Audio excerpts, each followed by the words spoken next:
Hello, this is Brian Hahn with UPI. This is take like 68. I keep messing this thing up. I keep starting over because I can't get it to go the way that I want it to go. So I'm just tired at this point. I'm just going to let this thing flow. We're going to do these video updates from time to time so that it kind of changes things up and changes things up.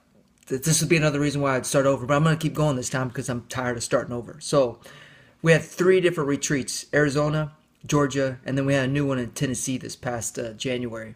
T. Roy did a great job of sharing in the Arizona and Georgia retreats as he talked about going through the stages of our journey, of our faith, and focused primarily on hitting the wall. Eventually, we're all going to run into the wall.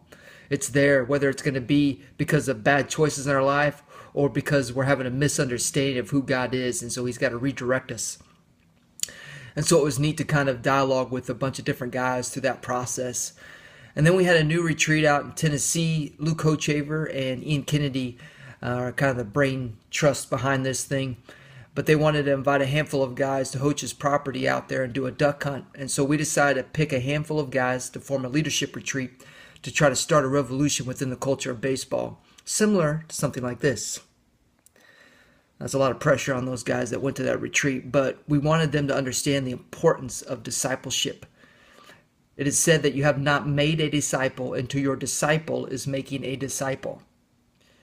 Jesus said that the harvest is plentiful, but the workers are few.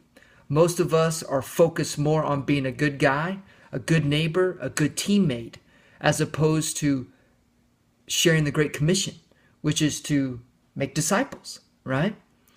And so we think that the Great Commandment becomes central, which is to love God and love people, which is incredibly important. But the Great Commission and the Great Commandment have to flow hand in hand. They cannot be isolated. They have to be one another. They have to flow, right? If I love someone but don't share Jesus or teach them the ways of Jesus, what have I really done for them, right? And at the same time, if I just beat people over the head with the Bible but don't really love them, man, they're not going to hear what I have to say. Jesus came full of grace and truth, it says in John 1:14, right? And so we must operate in that way. So what we did at that Nashville retreat was to really focus on the heart of the gospel, the heart of what Jesus has called us to do, the importance of making disciples, pouring into guys. So each guy is committed to pouring into someone on this team this year.